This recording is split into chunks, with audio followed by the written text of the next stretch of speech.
नमस्कार, आप देख रहे हैं न्यूज पीआर और मैं हूं आपके साथ रुचिका राज।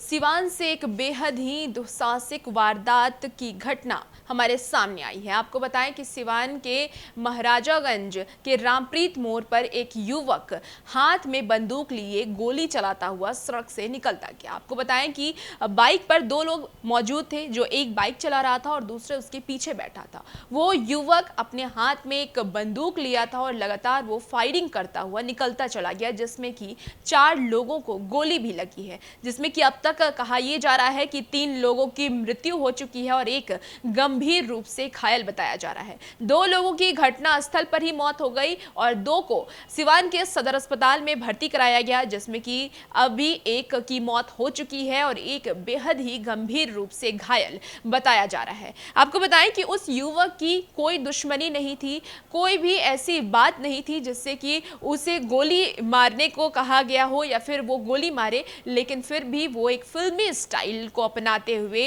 रास्ते पर जा रहा था और जो भी लोग उसे दिख रहे थे वो उसे गोली मारता हुआ चला गया, जिसमें कि 4 लोगों को गोली लगी है और वो बेहद ही गंभीर रूप से, एक घायल है और 3 की तो वहीं पे मृत्यु हो गई है। आपको बताते चलें, प्रत्याशी के अनुसार गुरुवार की दोपहर करीब 2:45 बजे बाइक सवार 2 बदमाशों ने महाराजगंज के रामप्रीत मोड़ के पास फायरिंग शुरू की। बाइक के पीछे बैठा बदमाश 3 पिस्टल से गोली चला रहा था। बाइक सवार बदमाश ने फिल्मी स्टाइल में गोलियां चलाई हैं। आपको बताते चलें कि एसबीआई के करीब राहगीर रघुनाथ के अशोक पटेल को गोली लगी। अशोक पटेल भी गोली लगते ही गिर पड़े। बदमाश वहां से आगे बढ़े तो साइड नहीं देने पर कार चला रहे रौंद्रा के रगरकर निवासी मनीष कुमार को गोली मार दी। मनीष कुमार अपनी मां के साथ कहीं जा रहे थे। एक साथ 4 लोगों को गोली लगने से लहूलुहान होकर गिरा देख पूरे इलाके में हड़कंप मच गया। बुरी तरीके से अशोक और मनीष को स्थानीय अस्पताल पहुंचाया गया है। साथ साथ अगर आपकी हम बात कर लें कि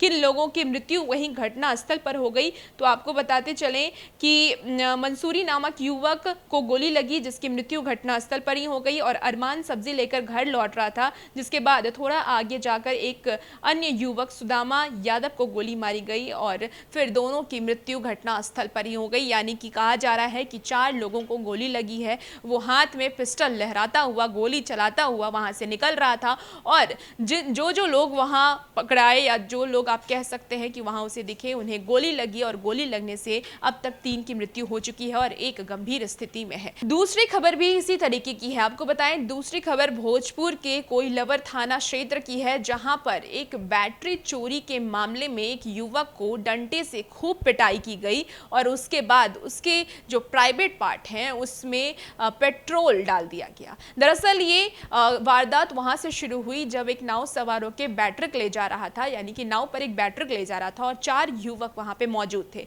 कहा यह जा रहा है कि चारों ने युवक ने पहले बैटरिक को चुराई। इसका पंचायत क्षेत्र में ये मामला गया, यानी पंचायत में इस मामले को रखा गया, जिसके बाद उन 4 युवक को खूब मारा गया, डंडे से मारा गया और उसके बाद उसे नंगा करके उसके प्राइवेट पार्ट पर पेट्रोल छिड़क दिया गया। इस तरीके की वारदात बिहार के 2 जिलों से सामने आई है। पहला कि आपको बता दें कि सिवान का और दूसरा भोजपुर की घटना सामने आई है, जो बेहद ही दर्दनाक और सनसनी वाली घटना है। सनसनी आप कह सकते हैं कि एक में एक युवक फिल्मी स्टाइल में फायरिंग करते हुए 4 लोगों की हत्या कर दिया और दूसरी ऐसी घटना है कि एक चोरी, बैटरिक चोरी के मामले में युवकों की 4 युवकों की खूब पिटाई की गई और पिटाई करने के बाद उसे नंगा करके उनके प्राइवेट पार्ट में पेट्रोल डाल दिया गया। इस तरह की घटना बिहार से सामने आई है और इसे लेकर के अब बेहद ही लोगों का जो गुस्सा है वो फूट पड़ा है। चाहे आप बात कर लें सिवान की, सिवान में भी जिस तरीके की वारदात को अंजाम दिया गया, उसके बाद लगातार लोगों का गुस्सा अभी सरकार के खिलाफ और प्रशासन के खिलाफ है। और भी ऐसी तमाम खबरों के लिए हमारे साथ बने रहिए और देखते रहिए न्यूज़ पीआर। नमस्कार।